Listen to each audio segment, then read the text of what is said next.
Donc la section électromécanique et automatique, comme vous le savez sans doute, tous les métiers techniques ont énormément débouché à l'heure actuelle et ce sont vraiment des métiers intéressants qu'on aimerait bien ici promouvoir au travers donc de cette présentation.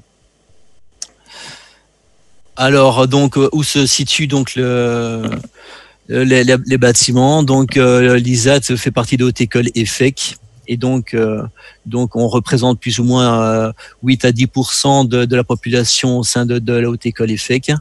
Donc nous avons un premier bâtiment qui se trouve ici à Schaerbeek, donc dans la zone de Schaerbeek. Donc vous voyez ici donc sa localisation. Donc nous sommes près du docks, hein, donc pour ceux qui connaissent donc le centre commercial. Et on est donc le deuxième bâtiment donc qui est celui-ci, qui est donc juste à côté donc de la VUB, du centre universitaire ULB. Donc voilà, donc on est vraiment sur le campus ici. Donc deux bâtiments. Alors pourquoi est-ce qu'on a deux bâtiments? Tout simplement parce que donc vu l'augmentation de population donc ces dernières années, on a dû s'agrandir et donc c'est pour ça qu'on a ouvert un deuxième bâtiment ici à Oudergem. Donc à Oudergem, donc alors vous pourrez choisir en première année soit d'aller sur ce site-là ou soit à Schaerbeek. Donc soit Oudergem, soit à Schaerbeek. Donc en première année, vous aurez le choix d'aller dans un des deux bâtiments à l'inscription. Pour être précis, en fait, ceux qui s'inscrivent en électromécanique auront le choix entre les deux sites. Ceux qui s'inscrivent en automatique seront essentiellement basés à Triomphe. Oui, c'est ça. Donc essentiellement basés à Triomphe. Alors on parle de Triomphe parce que c'est le boulevard du Triomphe. Mais c'est à 3 minutes à pied de la station métro Delta. Donc c'est très très facilement accessible. Et pour ce qui est du site de Schaerbeek, on est aussi à 2 minutes à pied d'un arrêt du tram 7. C'est un arrêt qui fait toute la petite ceinture, toute la moyenne ceinture de Bruxelles, donc qui rejoint Montgomery à Oezel, entre autres. Et donc c'est un tram avec une très bonne fréquence. Donc au niveau accessibilité, les deux sites sont idéaux. Je voudrais intervenir aussi pour dire que Schaerbeek est très proche de la gare de Schaerbeek, 8 minutes à pied, et que donc la gare de Schaerbeek dessert très bien le Hainaut, entre autres. Donc, à savoir que la plupart des laboratoires donc en électromécanique se trouvent quand même sur le site de Schaerbeek.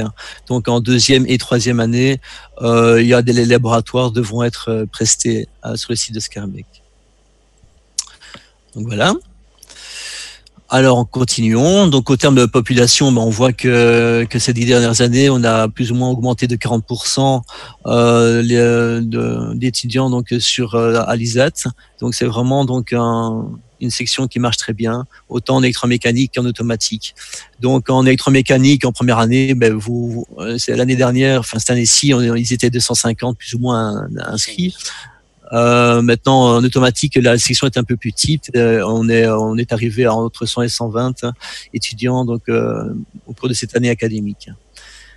Voilà. Donc comme je vous l'ai dit, vous voyez, donc la proportion de l'électromécanique et automatique au sein de l'EFEC, ça reste quand même un petit département au sein de l'EFEC. Mais un département dynamique, vu l'augmentation de population, vous voyez, comme le montre le graphique.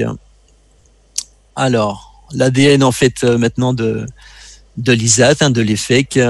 Donc c'est alors on centre, on ne va pas faire trop de discours là-dessus, mais ce qui est important pour nous, bien sûr, donc le respect, la tolérance, le pragmatisme, donc ce sont les valeurs de l'EFEC. Et au niveau de la pédagogie, on verra ça plus tard dans le PowerPoint, mais on essaie de vraiment faire une pédagogie par projet et une pédagogie différenciée pour permettre aux étudiants d'aller au maximum de leur capacité. Voilà, et on vise aussi tout ce qui est la proximité. Donc comme on pourra vous le montrer dans les quelques vidéos, vous allez souvent voir un ou deux étudiants qui travaillent sur un projet et on est souvent avec eux pour les accompagner. Alors sur les vidéos, on se met en retrait parce que c'est leur travail qu'on met en avance. Vous allez voir que c'est des petits groupes, donc c'est très rapproché comme encadrement, le plus rapproché possible, mais malgré l'augmentation des étudiants forcément. Oui. Voilà. Donc il faut savoir qu'en classe d'auditoire, on peut se retrouver en groupe de 60 étudiants. Maintenant, dans les classes laboratoires, on est au maximum à 20 étudiants par classe. Donc voilà. Donc voilà. Donc maintenant, on va un peu vous parler un peu du programme d'électromécanique et automatique. Donc la différence entre les deux. Donc automatique, on est plus au niveau de la commande du software. Donc c'est-à-dire c'est là où on fera plutôt donc de la télécommunication pour piloter des systèmes plus industriels, des systèmes industriels. En électromécanique, l'accent est plus mis donc sur la puissance, donc sur vraiment sur le courant fort, quoi, si vous voulez. Ouais. Donc, on verra ça un peu dans les vidéos, un peu les différentes approches automatiques électromécaniques. Maintenant, ce qu'on peut vous dire aussi, c'est qu'il y a un socle commun entre les deux options. Ce qu'on peut dire également sur ces deux options, si on veut les différencier un petit peu, parce que je pense que certains ont se posent peut-être la question d'hésiter entre les deux. Au niveau d'automatique, on est plus dans un domaine où il va faire falloir parler un peu de l'abstraction, et donc on est un peu plus loin du concret, comme le disait M. Hirsou, et on va développer donc des branches comme la régulation, l'électronique de manière un peu plus approfondie, l'informatique également. Là où en électromécanique, on va plus être sur du concret et quelque chose qu'on peut toucher, quelque chose de tangible, et donc on va plus développer du câblage, et tout ce qui est mécanique, conception mécanique, vous allez devoir faire des montages, etc. Vous allez devoir faire du design et imprimer des choses en 3D. On le fait aussi en automatique, mais pas tout à fait de la même approche et peut-être pas aussi approfondi. C'est pour différencier les deux. Comme le disait M. Hirsou, on a vraiment un côté plus abstrait, plus dans la commande, plus dans la réflexion et la logique, et un côté un peu plus concret, plus, je vais dire, les moins dans le cambouis, si vous voulez, une image un peu, mais voilà quoi. Et alors effectivement, il y a toujours un socle commun. On va peut-être passer là-dessus. Donc alors le socle commun. Donc ici, peut-être je vais te laisser parler, Jean-Philippe, pour parler de l'informatique. Alors le socle commun, avant de passer au slide d'après, juste vous voyez que il y a énormément de choses en première année qui sont communes. Alors il y a juste une toute petite différence, enfin deux petites différences. Si vous allez voir quand Laurent va passer au slide d'après, vas-y Laurent, voilà, vous avez vu qu'il y a deux blocs qui se sont permutés et qui ont coulissé. Et donc en fait, comment lire ce programme, cette version du programme si vous voulez, qui est épurée, vous avez en premier bloc la base, donc c'est ce qui se trouve en dessous du schéma, c'est ce qu'on voit en première. Alors j'ai noté première et M, mais c'est également ce qu'on voit en première AU. Et puis alors, on montre en deuxième. La deuxième année, c'est quelque chose où on approfondit les éléments, et puis après avoir approfondi, on passe de plus en plus dans la pratique. Et en troisième année, c'est tous les éléments de finalité, et on verra notamment le deuxième quadri. Donc le deuxième quadri, c'est la deuxième partie de l'année, donc c'est de janvier à juin. Le premier quadri étant de septembre à décembre, plutôt de septembre à janvier et de février à juin. Et donc, le premier quadri, il y a des éléments très concrets comme le projet intégré, où vous allez devoir intégrer tout ce que vous allez voir par après. On y reviendra tout de suite. Au deuxième quadri, c'est encore plus appliqué dans la mesure où vous allez carrément faire un stage en entreprise et travailler dans une entreprise sur un projet de l'entreprise. Au niveau du socle, voilà, on va détailler donc un tout petit peu. On a plusieurs objectifs. L'objectif du socle, c'est vraiment de vous donner une base solide de technicien avec une logique suffisamment conséquente que pour pouvoir aborder tous les éléments techniques, tous les aspects techniques de la profession. Laurent, tu peux Oui. Voilà. Excuse-moi, c'est moi. Hop, voilà. Donc voilà. Ceci permettra donc à l'étudiant d'agir et de soutenir une démarche de qualité au sein de l'entreprise. Et alors, dans le cadre que ce soit en électromécanique ou en automatique, au niveau des cours d'initiation à la programmation, donc les deux blocs que vous pouvez voir en première et en deuxième, il y a un gros projet qui va se développer, et donc on va vraiment essayer de vous autonomiser le plus possible. Alors c'est vrai en automatique, c'est vrai en informatique, c'est vrai en élec, c'est vrai en méca. À chaque fois, l'objectif est de vous rendre le plus autonome possible par rapport à des nouvelles matières. Et pour ça, on développe l'approche projet. Et alors, voilà. Au niveau des mathématiques, il faut également préciser que, comme vous pouvez le voir, en première année, donc dans le bloc 1, ce qu'on appelle dorénavant le bloc 1, c'est les deux petits carrés bleus, bleu clair. Donc vous avez un cours au premier semestre et un cours au second semestre. Mais ce qui est très important de dire, c'est qu'on a adopté une méthode pédagogique d'un enseignement différencié.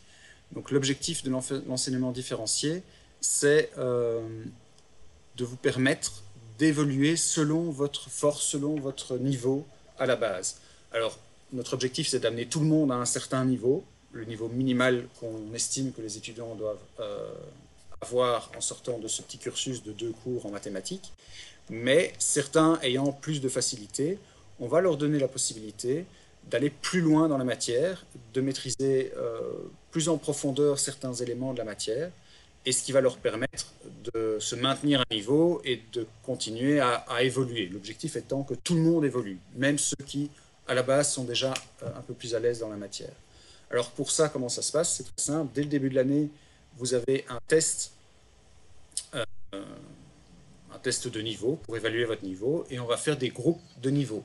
Et donc vous allez être classé soit dans le niveau des gens qui ont besoin d'un peu plus d'accompagnement, ou dans les gens qui sont plus à l'aise. Et puis il y a des niveaux intermédiaires entre ces deux-là. Okay. Les gens qui sont plus à l'aise auront un petit peu moins d'heures de cours, dans la mesure où ils vont devoir voir la théorie un petit peu par eux-mêmes, et ils viendront juste aux séances pour travailler réellement la pratique et réellement la mise en œuvre de cette théorie. Alors, pourquoi est-ce qu'on fait ça? Pour 2 raisons. D'une part, parce que c'est des gens qui, comme ils sont plus à l'aise, ils peuvent voir la théorie par eux-mêmes. Mais aussi parce qu'en général, ces gens-là, c'est des gens qui viennent plus du général, et donc ils ont un bagage peut-être un peu plus conséquent à la base en mathématiques, mais parfois ils sont un peu plus faibles dans la pratique, dans les éléments où ils vont devoir câbler, dans tout ce qui est câblage, connectique et tout ça. Et donc, le fait d'avoir moins d'heures de théorie, vu que c'est quelque chose qu'ils savent faire par eux-mêmes, ça leur permet d'avoir plus de temps à consacrer là où ils sont peut-être justement un peu plus en difficulté, à savoir l'application pratique. Ils n'ont pas l'habitude de rentrer dans un laboratoire de connectique, d'élec et tout ça. Là où les gens qui viennent du technique ou du professionnel ont cette habitude et sont beaucoup plus à l'aise dans ces matières-là. Mais par contre, ces gens-là ont parfois un peu plus de mal en maths, donc on leur donne plus d'heures de maths, et ils ont également la possibilité d'être dispensés sur des cours, sur des labos de connectique ou quoi, pour alors pouvoir consacrer ce temps plus aux mathématiques, où parfois ils sont un peu plus en difficulté. Donc on essaie vraiment d'adapter notre enseignement en fonction du profil des étudiants. Voilà, parfait. Alors on va peut-être commencer donc à détailler un petit peu. Donc maintenant, on commence par électromécanique, par exemple. Ouais, parfait. Donc en électromécanique, donc voici le programme. Donc vous avez le programme de tous les cursus première, deuxième, troisième. Alors on va donc regarder donc un peu le pôle méca. Dans le pôle méca, donc vous allez retrouver donc ces différents cours-ci, donc sciences de matériaux, mécanique appliquée, fabrication mécanique, aspect organisationnel. Donc vous voyez, donc ça sont les différents cours de mécanique. Dans ces différents cours, eh bien on utilise des outils. Donc par exemple ici, on utilise par exemple Inventor. Ici, c'est un logiciel de conception assisté par ordinateur.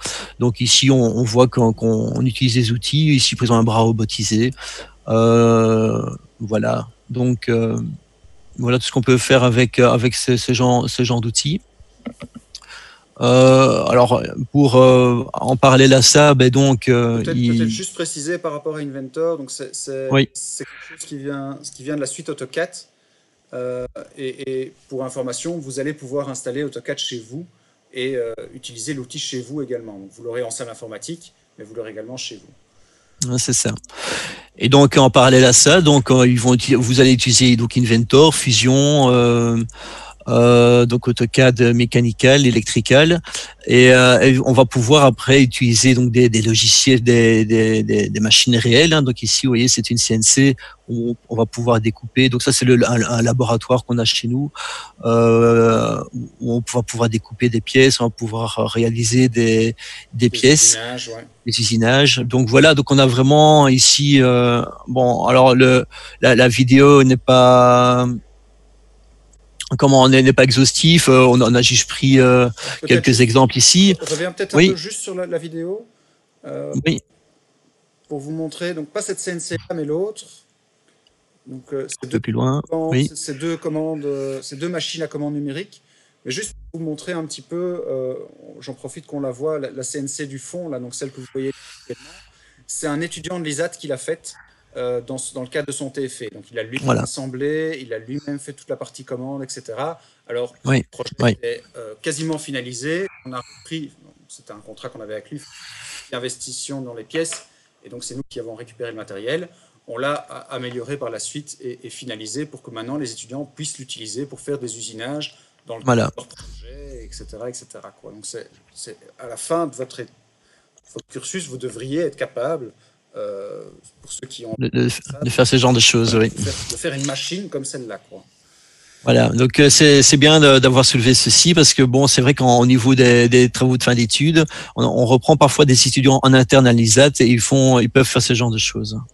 Donc ici, donc on vous a montré donc une CNC, donc ils utilisent ici donc un logiciel Keller. Ici donc ils peuvent simuler donc grâce à ce logiciel vraiment industriel et professionnel donc différentes pièces. Donc voici un exemple d'usinage par une CNC à commande numérique. Donc ça, c'est un logiciel que vous allez devoir utiliser pour vous-même apprendre à programmer des machines à commande numérique. Et donc, c'est un logiciel qui va vous permettre de simuler, parce que quand on apprend, on fait parfois quelques petites erreurs. Et faire une erreur avec des machines qui valent des milliers d'euros, ça peut avoir des conséquences pas très agréables. Et donc, avant de se lancer dans la machine, forcément, et pour que vous le fassiez en toute sécurité, on vous forme d'abord et on s'assure que vous soyez capable de pouvoir passer sur les machines. Et donc, on fait ça en 2 temps. Il y a toute une partie de simulation sur le logiciel CNC Keller que vous voyez. Et puis, il y a toute une partie où vous allez pouvoir tester ça en live chez Eristech. Mais ça dépend un peu d'une année à l'autre. On a des places, ça dépend un peu, quoi. Donc aussi en première année, alors dès que vous avez commencé la première année en électromécanique et aussi en automatique, on va vous lancer dans des projets start-up comme ceci. Donc on va jouer un petit peu avec des Lego, mais plus qu'avec des Lego, on voit qu'on va déjà commencer à automatiser. Par exemple ici, c'est l'exemple d'un pont-levis. Alors on le voit ici derrière, un Arduino, des capteurs et ultrasons. Donc dès la première année, le premier mois, donc en septembre, on va déjà commencer. Vous allez déjà commencer un petit câblage avec un Arduino et donc différents types de capteurs pour réaliser donc avec des actionneurs Lego. Donc dans l'exemple ici, donc l'exemple d'un pont-levis. Voilà. Donc alors encore un autre exemple de conception en 3D que l'on fait à l'ISAT avec Inventor ou AutoCAD Mechanical. Oui, donc une pièce ici donc avec un Raspberry Pi là qui est là en dessous. Donc voilà le genre de réalisation qu'on fait. Oula, excusez-moi, je suis un peu perdu. Oula, qu'est-ce que j'ai fait là? Excusez-moi. Voilà. Donc là ici on a terminé donc le pôle mécanique. Jean-Philippe, tu n'avais rien à rajouter? Si, j'ai quand même une chose à rajouter assez importante. En fait, on a regroupé dans ce pôle mécanique. On a regroupé le pôle mécanique avec la thermo, tout ce qui est gestion des énergies, etc. C'est important de le dire parce que c'est un élément dans lequel on a énormément de débouchés pour nos étudiants, énormément de stages. Voilà. Voilà, excusez-moi, je m'étais un peu perdu dans les slides. Voilà. Reviens peut-être sur le pôle méca. Pôle méca, oui. Voilà. Donc, ce qui est important de voir, c'est qu'à partir de la 2e année en EM, vous allez avoir un gros cours de thermodynamique et de mécanique des fluides qui va vous apprendre toute la gestion de l'énergie, les transferts d'énergie, etc., comment tout ça se passe. Également toute la gestion de l'air, de l'air conditionné, etc. Et alors, en 3e année, vous allez avoir un gros cours d'HVAC. Alors, qu'est-ce que l'HVAC? C'est justement la théorie que vous auriez vue en deuxième, appliquée à la gestion de l'énergie dans les bâtiments, donc dans les gros bâtiments industriels ou du tertiaire. Il y a toutes des énormes machines qui gèrent l'air, qui gèrent tout le chauffage, etc. etc. Voilà, et c'est quelque chose dans lequel il y a énormément de débouchés, il y a énormément d'entreprises qui sont demandeuses de main-d'œuvre qualifiée et qui vous attendent les bras ouverts à la sortie de votre diplôme. Et donc, on a réuni les deux parce qu'il y a toute une partie mécanique dans ces éléments-là. Maintenant, Oui. HVAC, vous allez aussi devoir faire tout ce qui est de la régulation et tout ça, hein, forcément. Voilà, parfait. On va passer donc à la suite, donc le pôle électrique. Hein. Donc on a regroupé pôle électrique et pôle automatique. Hein. Et électronique et régulation. Et électronique et régulation.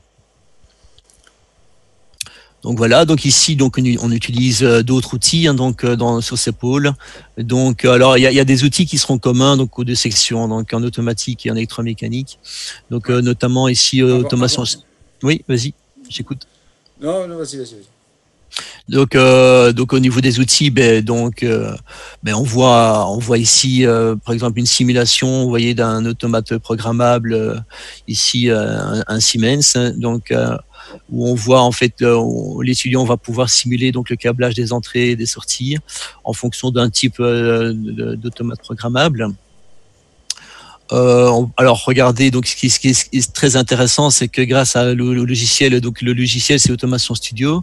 Donc après avoir câblé donc l'automate, on va pouvoir, donc ici on vous montre l'outil de simulation, donc on va pouvoir simuler donc des actionneurs et en parallèle à ça donc rentrer dans la programmation du TIA Portal, donc pour activer pour rentrer dans la programmation, pour ici définir les mnémoniques, donc c'est-à-dire c'est définir quelles sont les entrées, quelles sont les sorties, quels sont les mementos. Enfin bon, c'est peut-être un peu technique ce que je vous dis ici, mais voilà. Donc regardez ici un exemple de programmation où on voit en fait un diagramme ladder, hein, donc avec des schémas à contact, on voit des bobines de sortie, on voit ici des éléments qui vont permettre en fait de réaliser différentes fonctions donc dans la programmation. Donc on voit que l'outil informatique, que ce soit pour les AU et pour les EM, est quand même très développé dans nos cursus.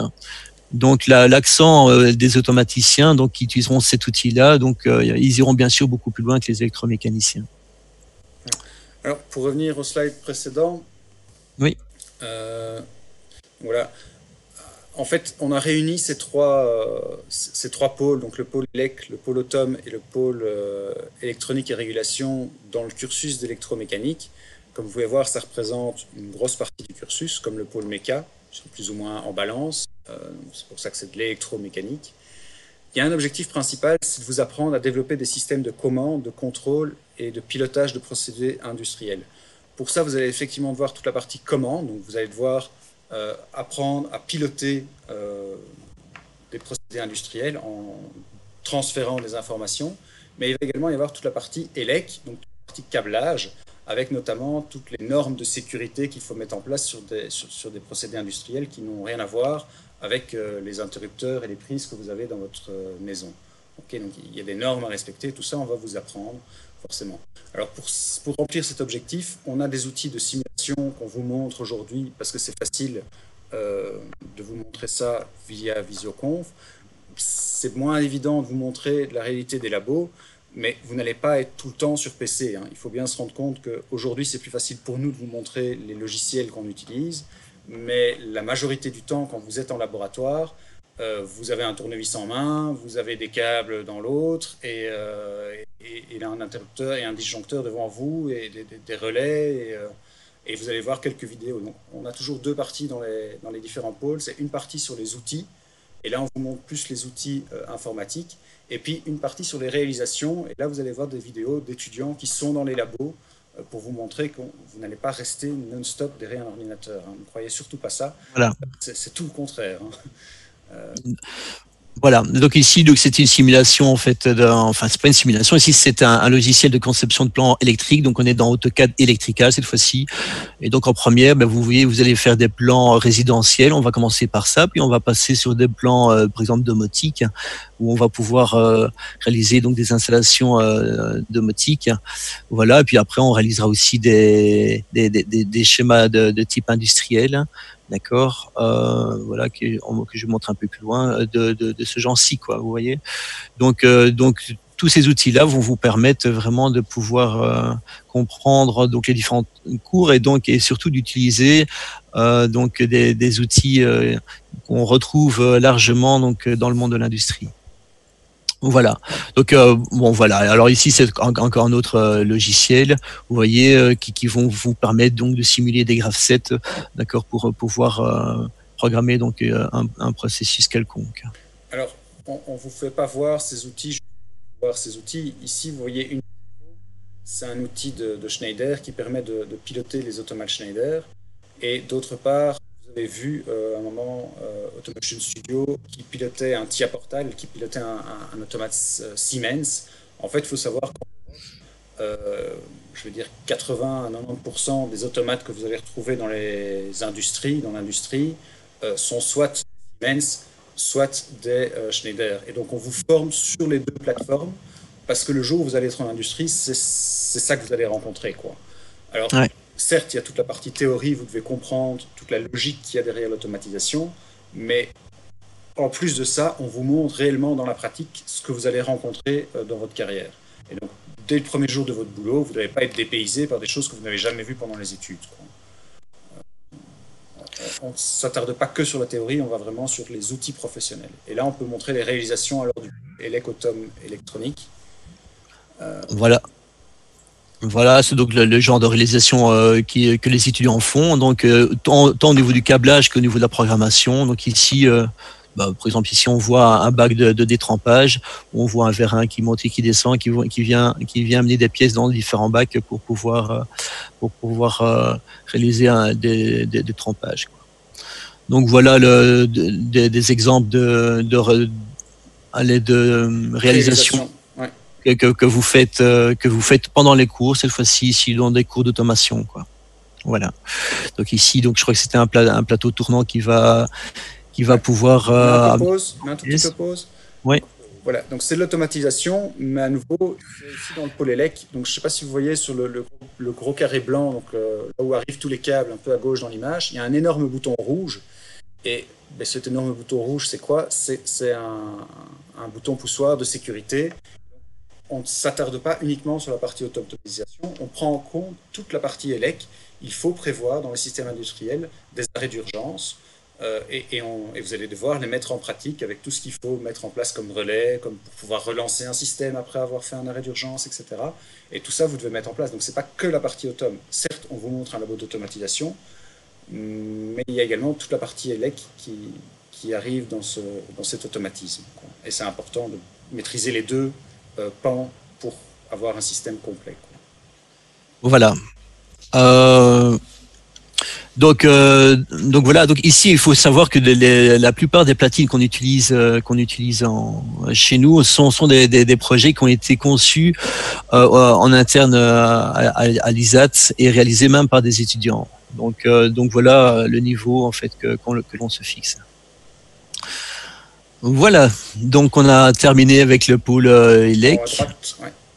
En haut à droite, ouais, en haut à droite. Voilà. Donc on va maintenant peut-être vous parler un peu plus donc de la section automatique maintenant. Ouais. Donc, voilà. Au niveau de la section automatique, on a décidé de regrouper, si vous voulez, également en deux pôles. Donc également le pôle automatique, régulation et électricité.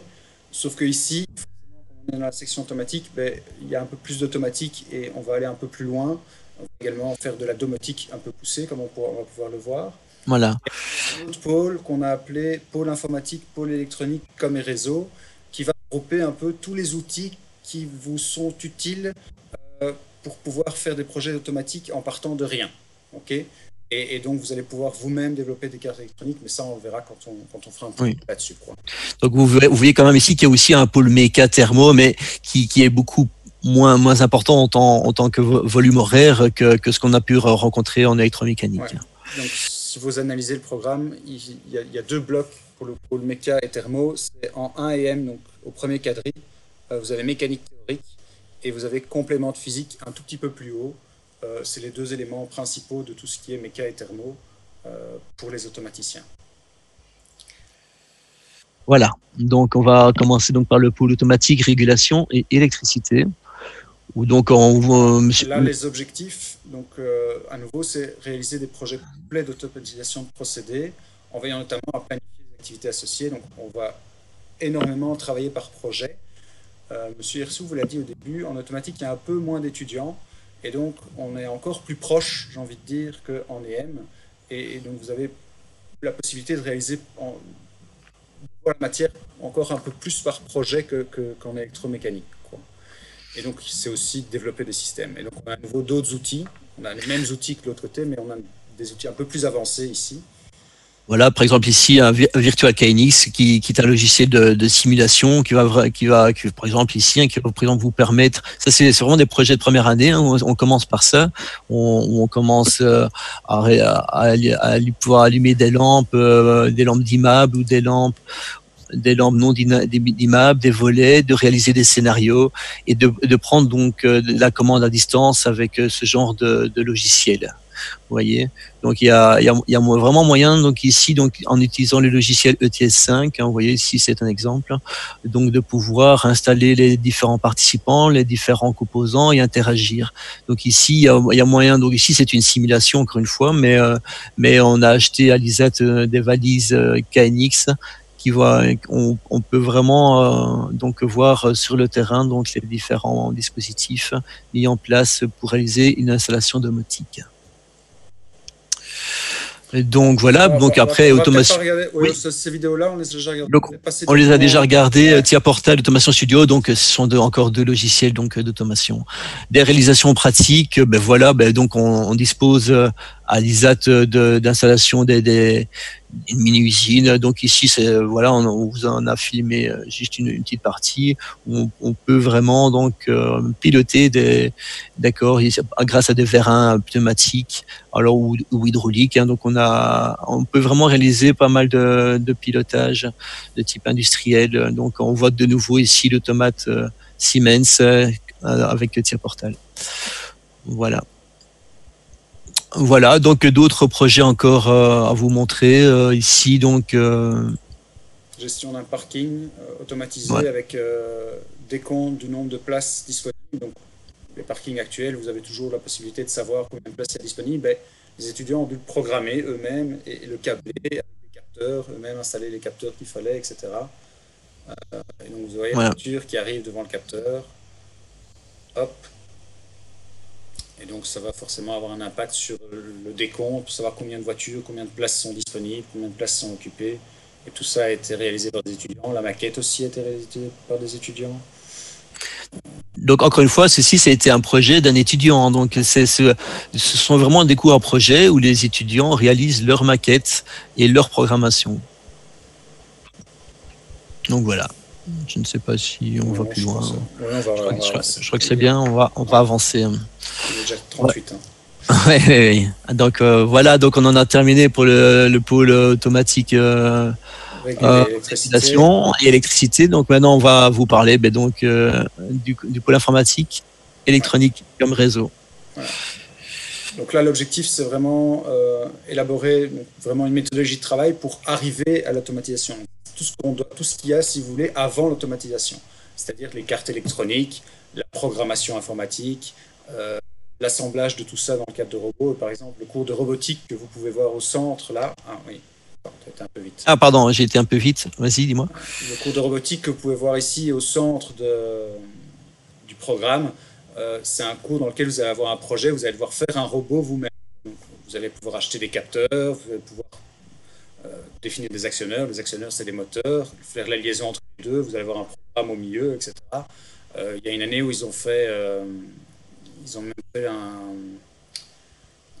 donc, ils avaient fait un robot qui leur permettait de suivre des lignes dans un local, etc. Enfin bon, plein de choses, quoi. Oui, tout à fait. passer aux réalisations pour avancer un Oui, petit peu? oui, bien sûr. Donc ça, c'est ton projet. Ouais, donc ça c'est en informatique. Donc l'objectif c'est de vous amener à être autonome dans une matière. Donc une matière vous devez voir tout seul et vous allez devoir faire un projet. Donc ici c'est un projet à nouveau que des étudiants ont fait. Alors ça vous parle pas trop de voir les lignes de code. Attendez une toute petite seconde. Peut-être avancer dans la vidéo, Laurent. Oui, voilà. Donc là c'est un projet d'un étudiant. Donc le projet, enfin, d'un groupe d'étudiants. Donc ils ont fait un jeu d'échecs avec tous les déplacements qui sont valides. La possibilité de prendre une pièce, etc. Comme on va pouvoir le voir, je pense que il y a un fou qui s'est fait bouffer dans la partie que j'ai fait en démonstration. Le fou blanc, je pense, voilà, le fou blanc avance, la reine va venir le manger, hop, voilà. Vous voyez, tout marche. Également, les déplacements interdits, vous voyez, le pion qui essaie d'avancer, c'est interdit. Donc tout ça, ça a été programmé par un étudiant à la fin de la première année en automatique. On va peut-être passer à la suivante. Oui. Voilà, donc ici, voilà des exemples un peu des cartes d'acquisition. On voit des pics où on voit, on peut gérer un clavier numérique et donc tout ça pour faire des. Alors tu vois, on programme soit sur automate programmable, donc on voit, ou alors on programme soit sur des composants électroniques, sur des pics comme ceci. Voilà un exemple d'une réalisation.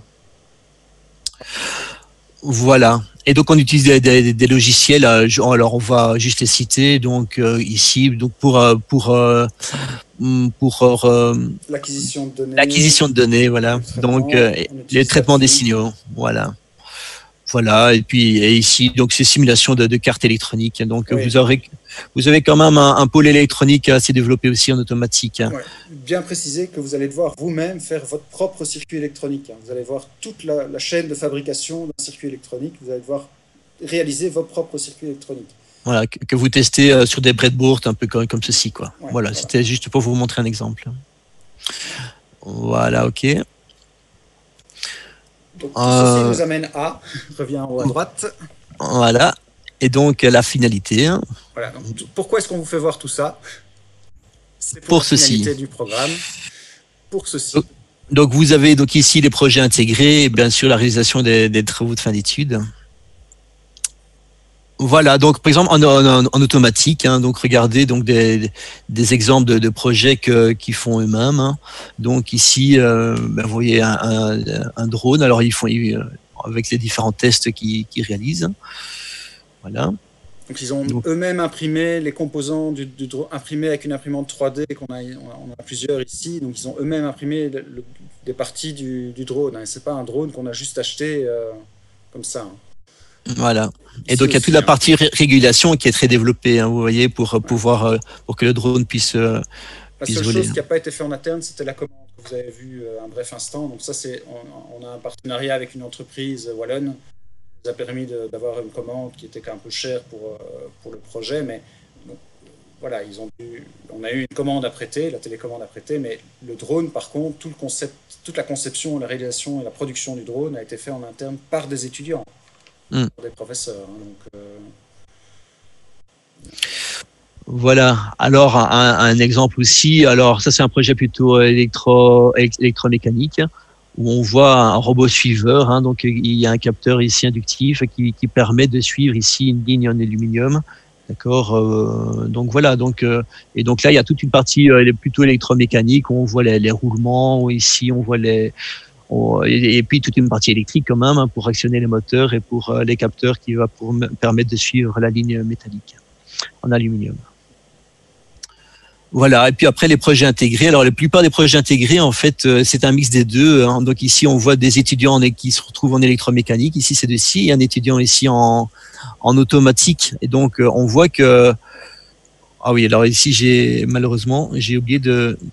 Bon, mais écoutez, ils vont parler ainsi, laissez peut-être 5 secondes, leur réalisation, on va se taire et on va regarder la vidéo.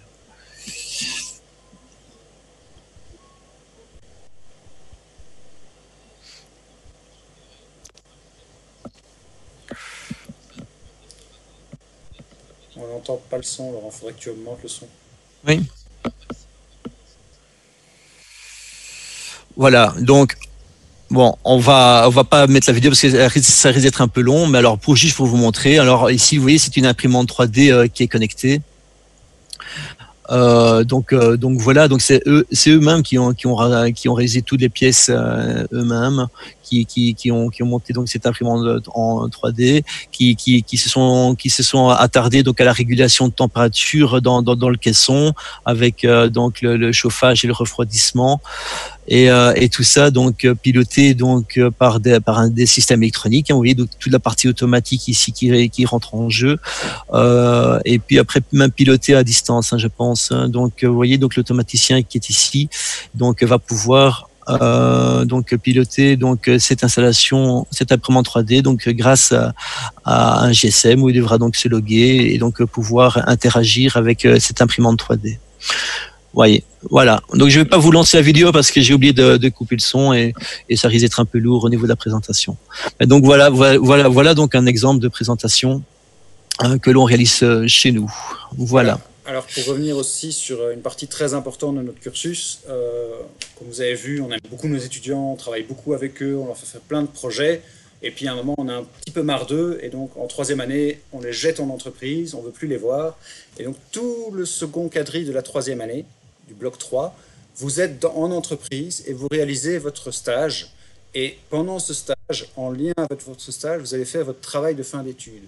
Et c'est très important pour nous de lier les deux, parce qu'on veut que votre travail de fin d'études soit un travail réel, un travail de l'industrie, pour l'industrie, avec les normes de l'industrie, du monde du travail, quoi. On ne veut pas quelque chose fait dans un labo, parfois avec un peu les moyens du bord, etc. On veut vraiment quelque chose où vous allez devoir travailler sur des outils qui sont en production réelle, quoi. Alors, des exemples de TFE, on en a par dizaines, parce qu'il faut bien se rendre compte qu'on a environ 80 TFE cette année, donc 80 stages cette année. Et on en avait un petit peu moins les autres années, mais globalement, on est toujours au-dessus de 60 depuis 3-4 ans, quoi. Et donc, pour prendre un exemple, par exemple, on a un étudiant qui a bossé à la SAPCA et qui a refait toute l'automatisation, donc toute la commande d'une cabine de peinture. Et pas une petite cabine de peinture. Je ne sais pas si vous voyez ce qu'est la SAPCA, c'est une entreprise qui est dans l'aéronautique, donc qui aide Boeing et principalement Airbus, pas trop Boeing d'ailleurs, à produire des avions. Et donc les cabines de peinture, elles doivent être capables de peindre des pièces d'avion, et ce n'est pas des petites pièces en général. Donc c'est des immenses pièces, bien plus grandes que les salles de cours ici, où il faut réguler la pression, la température, l'hygrométrie et tout ça. Donc tout ça, l'étudiant a dû programmer tout ça, toute la régulation de ces différents paramètres pour que la peinture qui est faite dans ces cabines puisse tenir dans des conditions telles que des vols réels. C'est sur des vrais avions, c'est pas des avions de papier, quoi. Et donc ça c'est un exemple. Je ne sais pas si Laurent a un autre exemple de TFE un peu sympa et un peu. Oui, mais ça peut partir dans les bureaux d'études. Donc ça peut être donc de la conception, mais nous ce qu'on préfère, c'est qu'il y ait toujours de la réalisation donc associé donc à ce travail de fin d'études. C'est porteur et c'est très enrichissant pour l'étudiant. Ouais. Voilà. Alors oui. Ce qu'on doit aussi préciser, c'est qu'en troisième année, vous avez la possibilité, si vous le souhaitez, et c'est important pour nous, de partir à l'étranger pendant le premier semestre. C'est ce qu'on appelle couramment l'Erasmus. Et donc, si vous postulez pour ça, vous pouvez partir étudier pendant 4 mois à l'étranger. Alors, pour citer des destinations classiques, on a un partenariat avec le Canada. Et là, ça va même plus loin parce qu'on va jusqu'à diplomation. Donc, il y a moyen d'avoir le diplôme de l'EFEC en électromécanique ou en automatique et en plus le diplôme du Cégep de Matane. Donc, il y a moyen d'avoir les deux diplômes. Pour ça, il faut partir toute l'année, mais ça, c'est encore autre chose. C'est encore plus que l'Erasmus++, j'ai envie de dire. Oui, tout à fait. Mais donc voilà, sinon comme haute destination d'Erasmus, on en a chaque année en Allemagne, on en a en Finlande, on en a en Norvège. Donc ça, on a des partenariats avec tous ces pays-là, avec des institutions dans ces pays-là. Et chaque année, pour le moment, on a environ 7-8 par an qui partent en Erasmus sur 80 environ. Mais l'année prochaine, on a décidé d'investir plus là-dedans. Et l'année prochaine, il y a déjà 15 départs prévus, donc 15 étudiants qui partent en Erasmus au premier semestre. Et donc voilà, on a vraiment envie de pousser ça. Et donc on vous le dit maintenant, parce que vous serez là dans 3 ans, vous y serez à cette étape-là, dans 2 ans et demi plutôt. Et donc, voilà, il faut déjà se poser la question si ça vous intéresse. Et voilà. Voilà, mais parfait. Mais si donc je pense qu'on a fait un peu tout le tour du programme, hein, je pense. Ouais, Hein. Donc ouais, on va revenir. On va à droite. Ouais, parfait. Voilà, donc je vais avancer donc maintenant. Donc voilà, on a quasi terminé. Donc le projet, donc les projets futurs. Ah oui, non. Au niveau des projets futurs, en fait, on est en train de tous vivre une période un peu particulière. Et les enseignants ont développé des compétences et ont fait preuve de résilience pour s'adapter à la situation un peu particulière. On a donné beaucoup de cours en ligne, on a fait beaucoup de vidéos, etc. etc. Et on y a un peu pris goût. Et comme on avait déjà un peu de pédagogie différenciée, on s'est dit qu'avec ces nouveaux outils qu'on est en train de maîtriser, on avait vraiment envie d'aller vers une pédagogie, des parcours pédagogiques différenciés. Et donc ce seraient des outils avec des vidéos, etc., qui vous donneraient accès à des modules que vous pourriez suivre par vous-même si jamais vous êtes en difficulté ou dans une matière ou dans une autre, quoi. Voilà. Et donc on veut vraiment aller vers ça dans le futur. Donc l'objectif n'est pas de supprimer le présentiel, le but est d'améliorer le présentiel et de vous donner en distanciel, donc des éléments genre des vidéos et tout ça, de support au présentiel, quoi.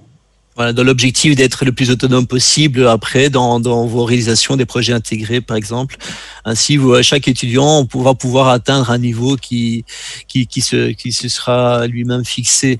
Bien sûr, il y a c'est un niveau minimal fixé par l'enseignant, mais l'étudiant donc pourra aller plus loin en fonction de ses capacités. Juste préciser pour être sûr qu'on soit bien d'accord, le but n'est pas de vous laisser chez vous à regarder des vidéos, hein. Le but, c'est vraiment de soutenir ce que vous venez faire ici en présentiel, donc dans les labos, dans les classes de cours, pour que vous ayez plus facile quand vous soyez ici. On va mettre en ligne des supports qui vont vous aider pour comprendre mieux ce qui se passe ici, quoi. Mais vous allez devoir continuer à venir ici en présentiel, faire les labos, toucher les outils, toucher les matériaux, câbler, etc., etc. Le but n'est absolument pas de supprimer toute cette partie-là, on est bien d'accord, hein. Et voilà, donc et pour terminer, donc l'école marche tellement bien. Vous voyez que l'ISAT était en telle expansion en termes de la population qu'on est en train de faire construire un nouveau bâtiment donc sur le site de Woluwe, dont voici le plan d'architecte. Ouais, et la localisation, c'est juste là. Tu peux zoomer, tu peux cliquer sur la petite épingle. Voilà. Voilà. Non, ça n'a pas été, mais bon, c'est pas très grave. Donc c'est sur le site, c'est Alma, donc c'est juste à côté de l'EFEC. On le voit à Woluwe. À nouveau, il y a un métro, donc c'est très accessible. Voilà. Donc voilà le projet futur, donc d'ampleur, hein, on peut dire, hein, pour l'ISAT. Un autre projet futur qu'on espère avoir. Vas-y, passe au suivant. Voilà.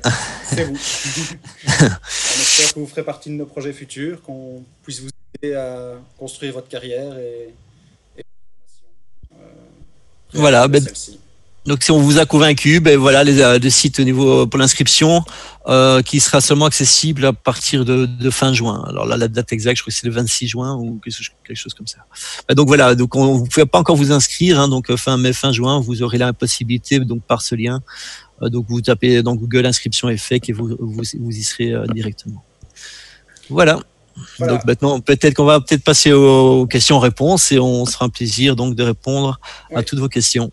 Alors pour ceux qui sont arrivés en cours de route, donc on a fait une présentation relativement longue et on en est aux questions-réponses. Donc on est un peu désolé, je vois qu'il y a quelqu'un qui vient d'arriver maintenant, mais donc voilà. Mais n'hésitez pas à poser des questions, on peut revenir sur une partie ou l'autre de la présentation si nécessaire, quoi.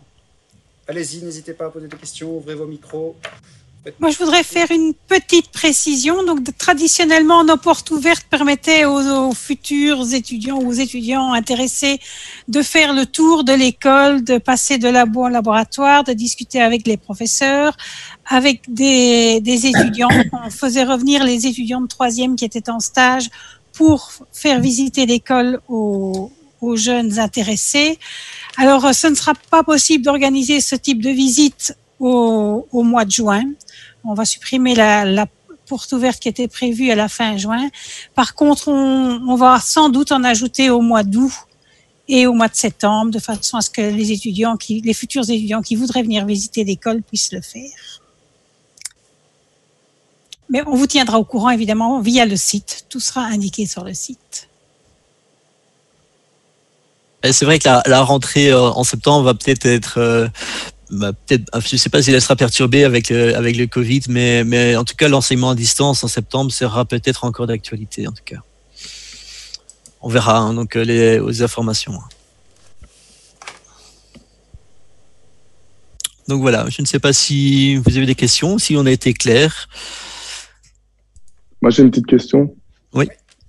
Bonjour. En fait, je me demandais en automation, du coup, il n'y a pas vraiment comme en électromécanique de gros câblage à faire. C'est vraiment que programmer et de l'électronique.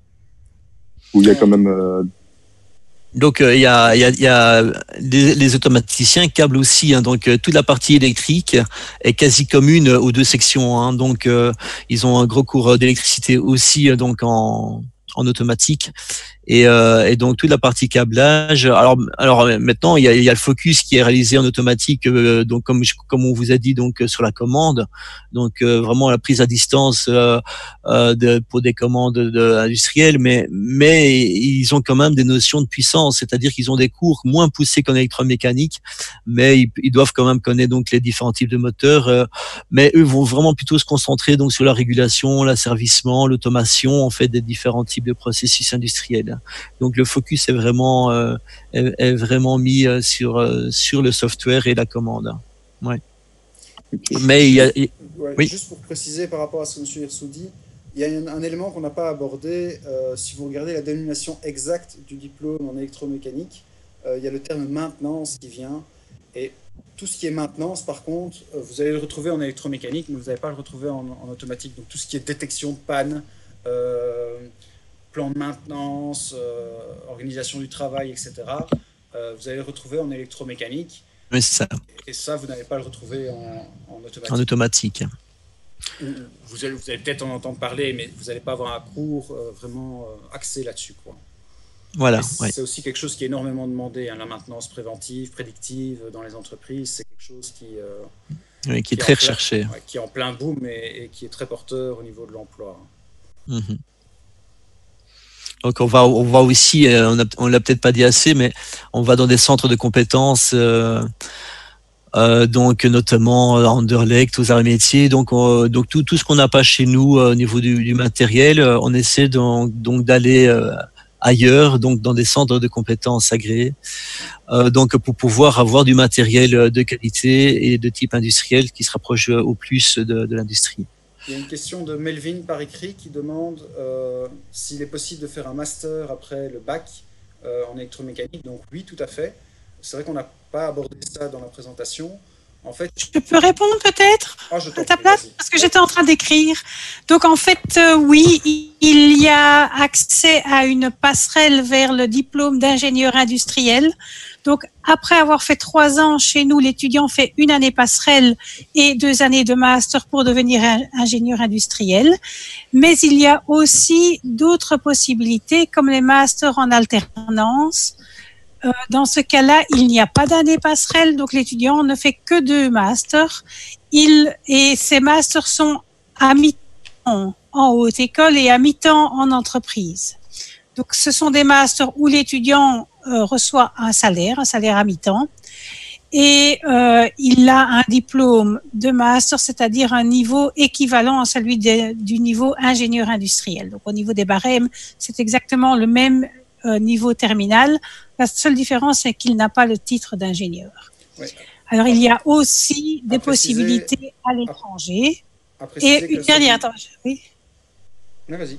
Oui, et alors il y a aussi, et ça beaucoup d'étudiants le font, c'est de commencer à travailler normalement et de faire un master en ingénieur industriel en cours du soir. Et ça prend 3 à 4 ans en général pour arriver au titre d'ingénieur. À l'heure actuelle, la moitié de nos étudiants continuent vers un master après le bac à l'ISAT. Entame un master après l'ISAT. Oui. Et par rapport au master en alternance, peut-être préciser qu'il y en a un que beaucoup de nos étudiants plébiscitent, c'est celui qui a lieu à Mons et qui est en gestion de la production. Donc, ce n'est pas tout à fait ingénieur industriel, mais c'est quelque chose qui va vous amener à planifier les productions, simuler des chaînes statistiques et ce genre de choses. Donc voilà, c'est le genre de débouché que vous pouvez avoir si vous allez vers un master complémentaire en alternance. Ce qui est très intéressant si vous avez besoin de financer vos études et que vous ne pouvez plus vous permettre 2 années d'études complètes, quoi.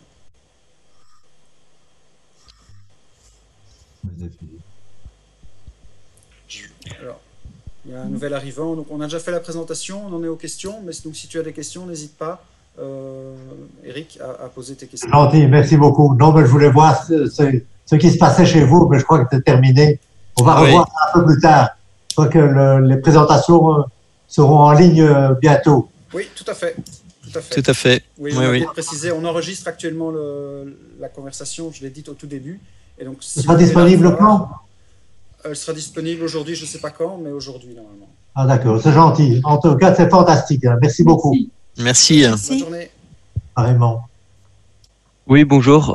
J'aurais une question. Je voulais savoir, par exemple, pour la formation en automation, si ça se déroulait bien de ce que vous avez dit au campus à Odorgame. Alors, les premières et deuxième années donc, sont à Odorgame, majoritairement. Parfois, ils doivent revenir, genre quand il y a des examens ou quoi. Parfois, ça a lieu à Scarbeck. Pour certains laboratoires aussi, ils doivent revenir à Scarbeck. Mais majoritairement, ils sont à Delta, donc à côté du campus de la Plaine de l'ULB, quoi. Et par contre, en troisième année, là, ils sont un peu plus à Scarbeck. Mais ils sont que pendant le premier semestre à Scarbeck, parce qu'au second semestre, ils sont en entreprise. Et là, ça peut être à Scarbeck, comme en Flandre, comme à Arlon, comme en Flandre, comme. Alors, un élément qu'on n'a pas abordé, c'est les stages à l'étranger. Donc, il y a des étudiants qui trouvent des entreprises à l'étranger pour faire leur stage et leur TFE. Et là, on en a déjà eu à Bangkok, on a déjà eu. Oui, aux Philippines, en Grande-Bretagne, à Taïwan, à Aix-la-Chapelle, en Équateur. C'était tombé à l'eau parce que c'était cette année et que malheureusement l'étudiante a dû revenir vu les circonstances sanitaires actuelles. Ah, mais elle y a été quand même. Elle y était. Elle a commencé son stage et puis malheureusement, voilà, il y a eu un petit couac, mais donc on lui a retrouvé quelque chose et elle refait quelque chose actuellement, quoi. Donc voilà. Donc oui, il y a Merci. Essentiellement sur le campus de la Plaine, mais pas que. Alors, j'ai vu dans les noms apparaître le nom de Sarah. Je voudrais dire que les formations sont évidemment ouvertes aux jeunes dames et qu'on espère en avoir de plus en plus. Elles ne sont pas très nombreuses à l'heure actuelle. Elles étaient un peu plus de 30 l'année passée. Mais donc, il y en a. N'ayez pas peur de... Et en général, ça vous intéresse. En général, être seul. Mieux que la moyenne que les personnes de l'autre genre. Oui. Voilà. C'est sans doute qu'on n'a que les meilleurs. Et donc voilà. Mais donc, c'est très chouette d'avoir un autre point de vue et elles ont parfois une autre approche qui est très intéressante. Et l'entreprise est friande d'avoir des approches variées qui permettent de résoudre des problèmes qui sont de plus en plus complexes et auxquels il faut justement avoir parfois plusieurs angles de vue. Et donc, elles sont également très très facilement... elles trouvent également très facilement de l'emploi derrière, quoi. D'ailleurs, dans un des projets qu'on a filmé, on voit une main de fille parce qu'on voit un joli bracelet pousser les boutons. Donc, oui, elles travaillent, elles sont vraiment très très compétentes.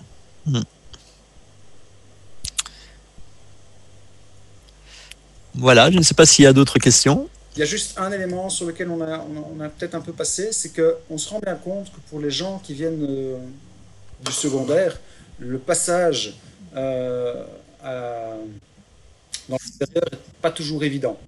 Et donc, nous, on a mis en place, surtout en première année, en bloc 1, tout un système de mécanismes. Alors, on a entre autres parlé le cours de maths et de méca, de l'apprentissage différencié, mais on a mis d'autres éléments en place, comme par exemple des interros dispensatoires. Il y en a en maths, il y en a en informatique. C'est des choses qui vous permettent de voir la matière un peu petit à petit. Parce que ce qui est le plus perturbant pour vous qui venez du secondaire, quand vous allez dans le supérieur, c'est qu'en janvier, on vous demande de manger, de restituer la matière et les compétences de 4 mois de cours et de labo et de pratique. C'est pas évident. Et pour vous apprendre ça, ce qu'on a fait, c'est qu'on a virtuellement, si vous voulez, coupé le premier semestre qui dure 4 mois en 2 périodes de 2 mois. Et on organise des interros dispensatoires qui, si elles sont ratées, ne sont absolument pas préjudiciables, mais si elles sont réussies, vous permettent d'être dispensés de l'examen. Et donc, c'est tout à votre intérêt de travailler de manière régulière pour voir. Et puis, si jamais vous la ratez, mais que vous avez quand même bossé, peut-être alors c'est le moment de vous dire, tiens, j'ai peut-être pas travaillé de la bonne manière. Et alors là, peut-être discuter avec votre titulaire, voir ce qui n'a pas été. Donc, on a tous des systèmes dans différents cours, différents, pour vraiment vous aider à faire la transition entre le secondaire et le supérieur. On a de la cotation permanente dans certains labos, on a des rapports de son côté, on a des tickets d'entrée dans des labos qui vous permettent déjà de gagner quelques points si vous bossez et que vous arrivez préparé au labo. Enfin voilà. Tous des systèmes qu'on a mis en place pour vous aider à faire la transition. On a oublié de revenir dessus, mais c'est quand même important de le dire aussi, pour pas vous faire trop effrayer. Et peut-être un point aussi à rajouter, c'est dans l'ADN de l'ISAT, donc de la Haute École EFFEC, ce qu'on met vraiment en avant, c'est vraiment le lien entre la pratique et la théorie. Donc, quand on vous donne un cours théorique, donc c'est pas un cours qui un cours abstrait, où on ne voit pas toujours où est-ce qu'on veut en venir. Donc, tous les cours théoriques, ils sont liés donc différents types de laboratoires et de travaux pratiques. Voilà. Voilà, ben donc on a terminé, je pense, mais sauf si il y a des questions, on est là. Voilà.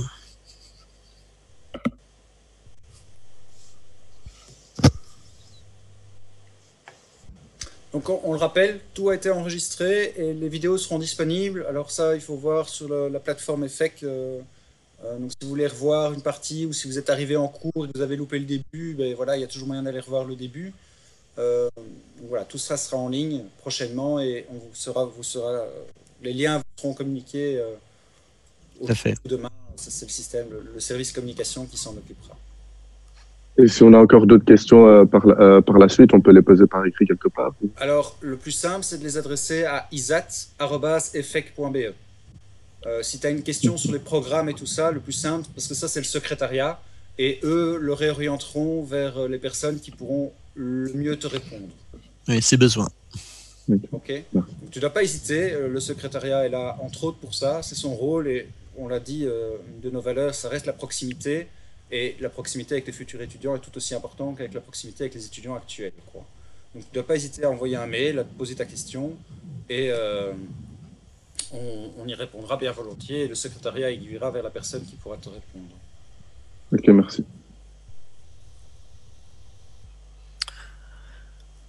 Voilà.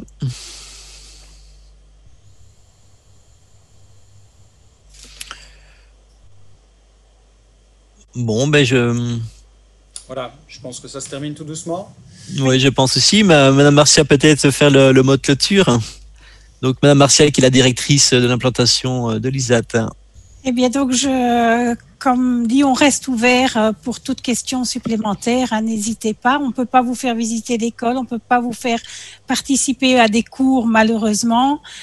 On espère peut-être remettre des visites en place dès le mois d'août si parfois vous voulez convaincre vos parents, parce que parfois les parents voudraient savoir où vous allez vous inscrire. Donc, n'hésitez pas.